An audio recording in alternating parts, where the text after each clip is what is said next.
Welcome back for today's video where I want to take a look at what's the reasonable best case scenario that the Republicans can hope for on Election Day for the midterms November 2018. What I've already done is filled out the seats that are safe one way or the other and don't really need to garner a whole lot of conversation. That still leaves us with 17 seats that I'm going to be talking about and giving the Republicans the states that they can reasonably win. Again, I emphasize the word reasonably because I'm not going to go out on a limb and give the Republican seats where maybe they have a 1% chance, a 5% chance, a 10% chance. It has to be a case to be made within the realm of probability that they can pick up or keep some of these seats. So what I'm going to do here is start out west, work my way east, and at the end of it, we'll have what the final map would look like if the Republicans performed above their expected expectations. So starting off here, the state of Nevada, the Republicans have the incumbency advantage with Dean Heller. They're going to be challenged by Jacky Rosen, and the polling has been extremely close between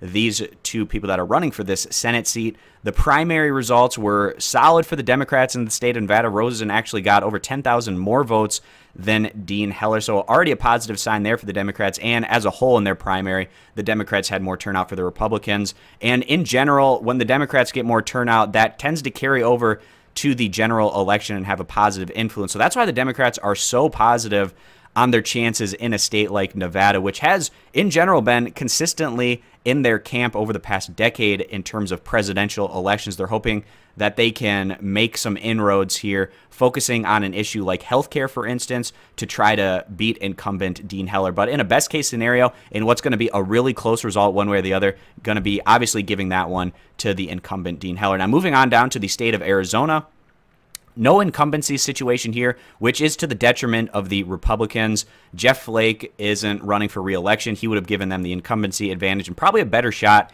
at winning in the state of Arizona. On the Democrat side, you have Kyrsten Sinema. On the Republican side, Martha McSally. And Arizona, the Republican Party dodged a bullet there with McSally going on and winning that primary. If it would have been Arpaio or Ward, I don't think it would be much of a conversation. Sinema would run away with that type of election, but with McSally going at Sinema, it makes things a bit more interesting. In general, the polling data has been more favorable for Sinema, but still expected to be a close result and one where the Democrats are trying to flip the seat over from Republican control to the Democrats. In a best-case scenario, in the state of Arizona, where Donald Trump was able to win by a slim margin, the Republicans retain that Senate seat. Now, moving on up to the state of Montana, and this is probably the one where I'm going most out on a limb across the board and how I'm going to fill things out at the end here. You have the incumbency advantage with Jon Tester, and right now 538 has this one as about an 87% chance for Tester to retain this seat, but it is the state of Montana. Donald Trump absolutely dominated Hillary Clinton, and Republicans tend to do a better job in these statewide elections in Montana. You have Matt Rosendale, the state auditor, running against Tester. I think the incumbency advantage is going to be really tough to overcome. The polling data has generally been pretty positive for Tester, but in a state like Montana, in a best-case scenario for the Republicans, I could see a situation where Rosendale surprises and goes on and flips this one over to the Republicans, especially if Donald Trump can go here and help in some type of fashion in a state where he did quite well in the 2016 general election. So that's probably the biggest outlier that I'm going to have here as a reasonable possibility that the Republicans can flip, and that's with Jon Tester here falling to Matt Rosendale. So now moving on over to North Dakota, you have another incumbency advantage with the Democrats. However, Cramer challenging here. He's already won a statewide election in the state of North Dakota. He's the U.S. representative for the at-large district. So the House of Representatives in North Dakota, they only have one member, so it's a statewide election. So he has proven himself worthy in a statewide election situation. I think the only reason the Democrats even have a chance here is because it's expected to be a great turnout year in 2018 for Democratic voters and the fact that they have the incumbency advantage with Heitkamp. But the polling's been really close, maybe a slight lean over to Cramer in a best-case scenario, and what's looking like the Republicans' best chance at flipping an incumbent Democrat situation over there in North Dakota. I feel like that they have a pretty good shot at doing that, so definitely giving them the seat here in the best-case scenario. So now I want to move down to the Midwest and also a couple of these states that are further to the east than the Midwest and just kind of do them in a whole group together. So pretty much all of these states have incumbency advantage for the Democrats, and 538 has these seats in a situation where the Democrats are maybe they have a 1% chance, a 5% chance, at worst a 10% chance at retaining these seats. The polling has looked really strong for the Democrats, and again, having that incumbency advantage is really helpful. So I don't see a case to be made for the Republicans in seats like Wisconsin, where they're trying to take down Tammy Baldwin, Michigan, where they're trying to take down Debbie Stabenow, Ohio, where they're trying to take down incumbent Sherrod Brown, Pennsylvania, where they're trying to take down incumbent Bob Casey, and then also West Virginia, where they're trying to take down incumbent Joe Manchin. And wrapping that up with New Jersey, even though Bob Menendez has the least favorable ratings out of all of these previous incumbents that I'm talking about, the fact that New Jersey does lean a bit further to the left in general, going for the Democrats in comparison to some of these other states, I also feel like there isn't an extremely strong case to be made to have Menendez go down as the incumbent in the state of New Jersey. So again, some people who might look at it as a best case scenario for the Republicans would be flipping these states, especially because Donald Trump did quite well, obviously, in a number of these states. But that incumbency advantage is really tough to overcome. And just the polling data that we've been consistently getting out of these respective races has been very positive. And the favorable ratings for five of these 6 senators, anyways, are very positive. So that's also going to be tough for the Republicans to overcome. And then also a situation here with these special elections in Minnesota and Mississippi. I'm going to make a similar case here on both sides. So Amy Klobuchar, she's going to encourage turnout, and I feel like that's going to have a trickle-down effect to help Tina Smith get more Democratic voters, and that's just going to be too much for the Republicans to overcome. And I see a similar situation in Mississippi, where the incumbent Roger Wicker is going to get a lot of enthusiasm and turnout for him, and that's going to trickle down and help them win this special election with Cindy Hyde-Smith. And also Mississippi, a very much lean red state, and Minnesota more so a lean blue state, so that also has an effect as well in those two particular results.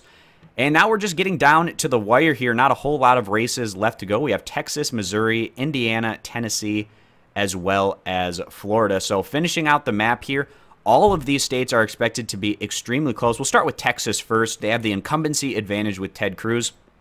Beto O'Rourke's been raising a ton of money through grassroots support, small dollar donations, much like Bernie Sanders was able to do back in 2016. He's sworn off corporate PAC money, and the fact that he's been outraising Ted Cruz so significantly without taking that corporate money is, again, very impressive. He's getting his name out there. He's traveling around the state, and that's making these polls close, as well as the fact that Ted Cruz doesn't have the greatest favorability ratings in the state of Texas. So that's making this a very interesting matchup, but obviously Ted Cruz still the favorite here. In a best-case scenario for the Republicans, you definitely have to give them the state of Texas.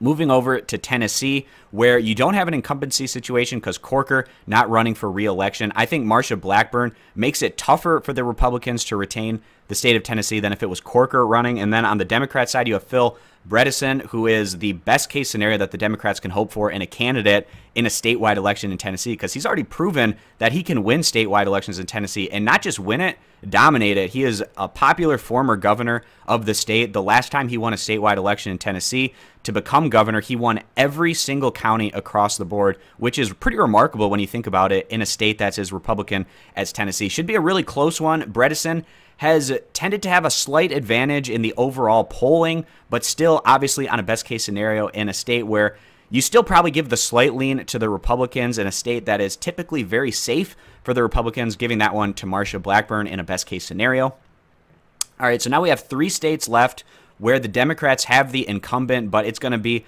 a tough battle for them going against Republican insurgents. So Indiana, we have Joe Donnelly, the incumbent, against Mike Braun. Some polling recently has been positive for Donnelly, but also just very recently we had a poll that had it within the margin of error and more positive for Braun. We'll see how this one plays out. Again, in a best-case scenario, I definitely see the Republicans flipping the state of Indiana. It's a more right-leaning Republican state. Maybe Mike Pence can have a positive effect here for Mike Braun.